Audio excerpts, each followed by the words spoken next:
یہ 21 دسمبر 1964 کی رات تھی اور یہ بھارتی ریاست تامل ناڈو کا ایک جزیرہ پمبن تھا۔ ایمرجنسی نافذ تھی اور لوگ اس جزیرے سے بھاگ رہے تھے۔ جزیرے سے سمندر کے کنارے شہر تک جانے کے لیے ٹرین کے علاوہ ٹرانسپورٹ کا کوئی دوسرا اور ذریعہ نہیں تھا۔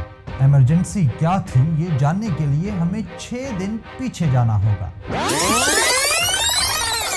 15 دسمبر 1964 کو محکمہ موسمیات نے خلیج بنگال میں ایک طوفان کے بننے کی پیشن گوئی کی تھی اور اسی دن سے تیز آندھی اور بارش بھی شروع ہو گئی تھی۔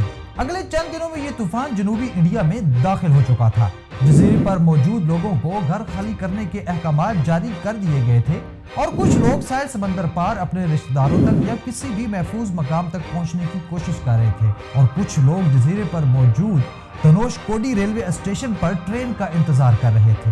ناظرین، ٹرین لگاتار مسافروں کو اس جزیرے سے نکالنے میں مصروف تھی۔ طوفان کی پیشن گوئی کے 7 روز بعد یعنی 22 دسمبر 1964 کو طوفان 200 کلومیٹر فی گھنٹہ کی رفتار سے سری لنکا کی سمندری حدود سے انڈیا کی طرف بڑھا اور آخر کار تامل ناڈو کے پامبن جزیرے سے ٹکرا گیا۔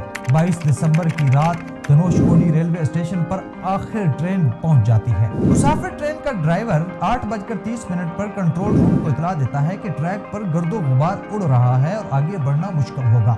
جزیرے سے سمندری کنارے پر واقع شہر تک جانے کے لیے ٹرین کو ایک پل سے گزرنا تھا جس کا نام تھا پمبن برج اور اس کی لمبائی 2 کلومیٹر تھی۔ یہ پل جزیرے کو تامل ناڈو کے منڈپم ریلوے اسٹیشن سے جوڑتا تھا۔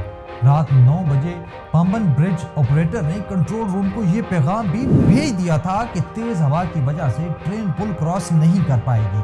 کنٹرول روم کو بھیجے گئے اس پیغام کے بعد ہواؤں کی رفتار مزید بڑھنے لگتی ہے اور موسلادھار بارش شروع ہو جاتی ہے۔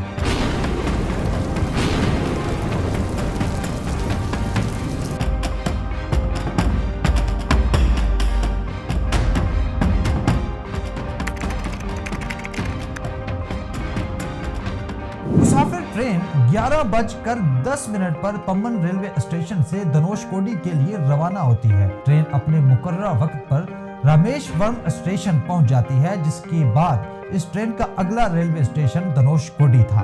مقررہ وقت کے مطابق اس ٹرین کو 12:30 پر دھنوش کوڈی ریلوے اسٹیشن پہنچنا تھا۔ تیز ہواؤں کے ساتھ تیز بارش کے نتیجے میں دھنوش کوڈی کنٹرول روم سے ٹرین کا رابطہ منقطع ہو جاتا ہے۔ ناظرین، صورتحال اس قدر خراب تھی کہ دھنوش کوڈی ریلوے اسٹیشن پوری طرح پانی میں ڈوب چکا تھا۔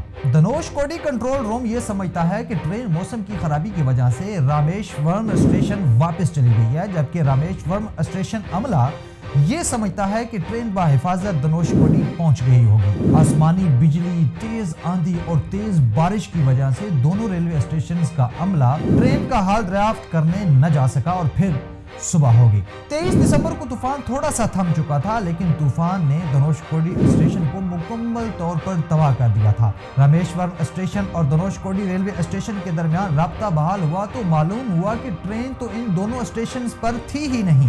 سوال یہ تھا کہ ٹرین گئی تو گئی کہاں؟ ریلوے عملہ ریلوے ٹریک پر ٹرین کی تلاش شروع کر دیتا ہے لیکن بڑا چیلنج یہ تھا کہ یہ راستہ سمندری تھا اور موسمی حالات کے باعث اس وقت سمندر میں ریسکیو آپریشن تقریباً ناممکن تھا۔ 24 دسمبر کو طوفان مکمل طور پر تھم جاتا ہے اور جزیرہ پمبن مکمل تباہ ہو چکا ہوتا ہے۔ معاملہ یہ تھا کہ نہ تو ٹرین مل رہی تھی اور نہ ہی لاشیں۔ آخر ٹرین گئی تو گئی کہاں؟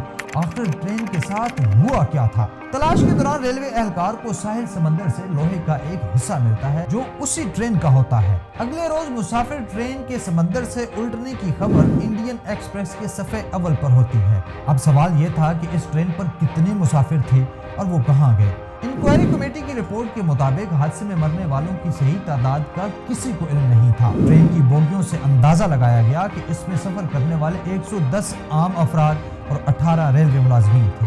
یہ تلاش کچھ دن تو جاری رہی لیکن اس کے بعد بھی کوئی سراغ نہ ملا تو ان تمام لوگوں کو مردہ ڈکلیئر کر دیا گیا۔ کیونکہ یہ سانحہ ایکٹ آف گاڈ یعنی خدا کا فیصلہ تھا اس لیے کسی انسان کو قصوروار نہیں ٹھہرایا گیا، لیکن آج تک ان لوگوں کی لاشیں نہیں ملی اور نہیں معلوم کہ وہ لوگ کہاں گئے۔